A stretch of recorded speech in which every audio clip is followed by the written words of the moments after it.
Hello students, welcome. This is Dr. Chetna Kumawat. In today's lecture, we will understand operating leverage. As we know, the cost structure of a firm comprises two types of cost, that is, number one, fixed cost, and number two, variable cost. Fixed costs are those costs which are not affected by the change in volume of production or sales, whereas variable costs vary in proportion to change in volume of production or sales. When a firm uses such an asset for which it has to pay fixed cost, then it is said that operating leverage exists in the firm. In other words, the extent of fixed costs in operating activities of a firm determines the operating leverage. If the fixed costs are more as compared to variable operating cost, the operating leverage will be high and vice versa. Thus, the term operating leverage refers to the sensitivity of operating profits to changes in sales. For example, if the sales increase by say 25% and the operating profit increases by 100%, it is a case of high operating leverage. If there are no fixed costs, there will be no operating leverage, and the rate of change in operating profits will be exactly equal to the rate of change in sales. But when fixed costs exist, there is a positive operating leverage and the change in operating profits is larger than the change in sales. Thus, operating leverage may be defined as a firm's ability to use fixed cost assets such as plant and machinery to magnify the effect of changes in sales on operating profits or earnings before interest and tax. In other words, operating leverage is defined as the use of fixed operating costs to magnify a change in profits relative to a given change in sales. Computation of operating leverage. Operating leverage may be calculated using break-even analysis.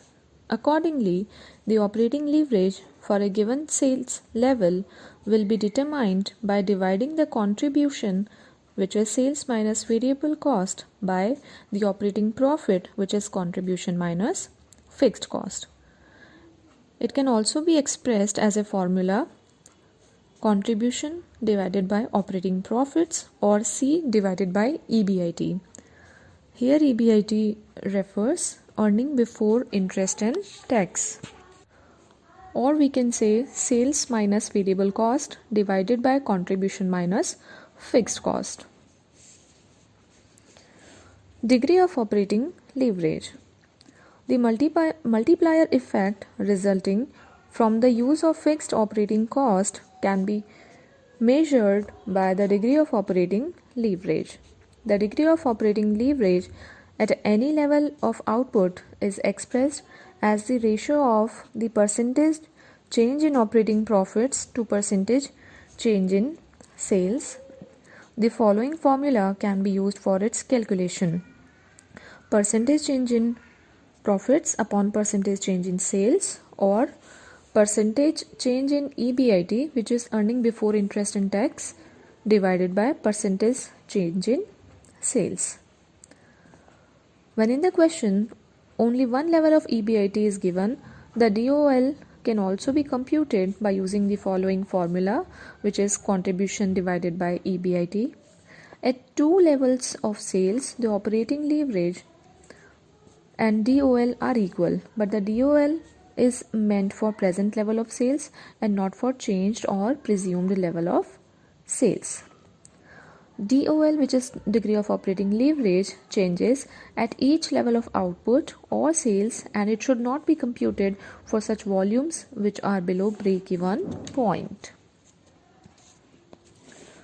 Now let's understand characteristics of operating leverage.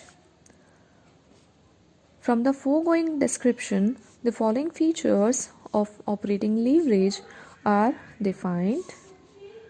Number 1, it is related to asset side of balance sheet.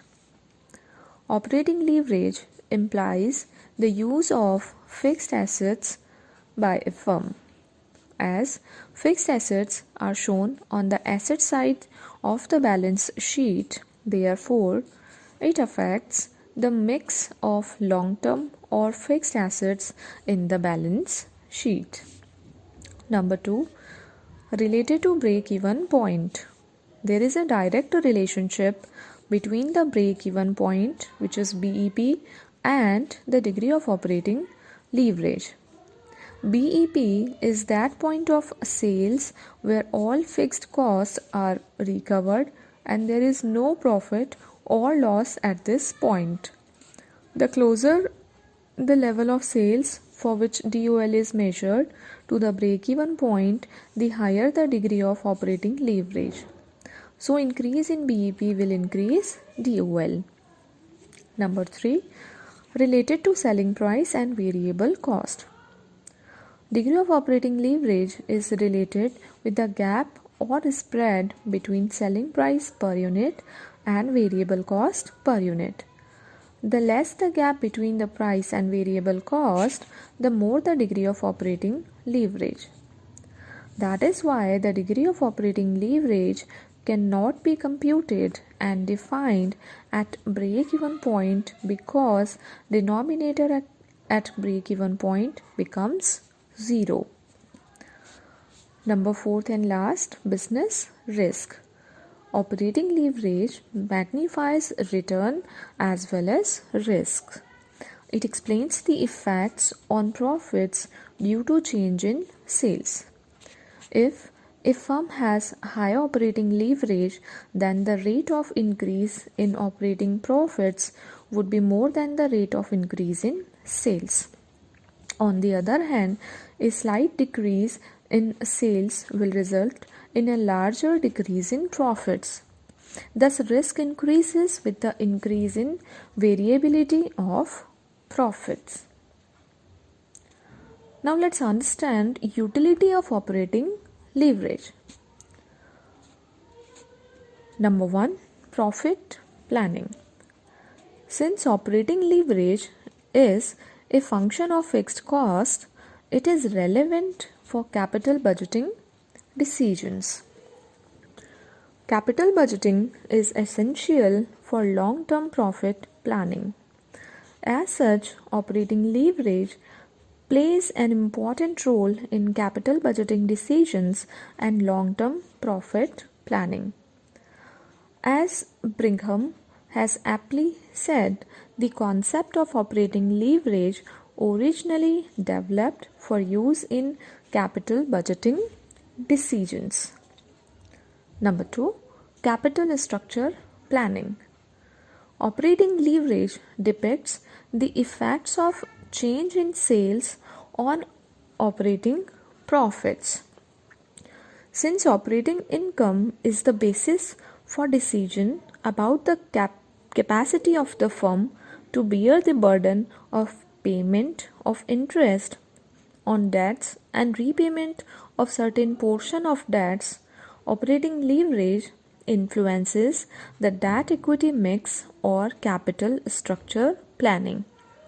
A high operating leverage generally increases the risk of attaining desired profitability of a firm, and this increase in risk influences the debt equity mix or capital structure planning. So this is it for today's lecture. Thank you so much for your patience and learning.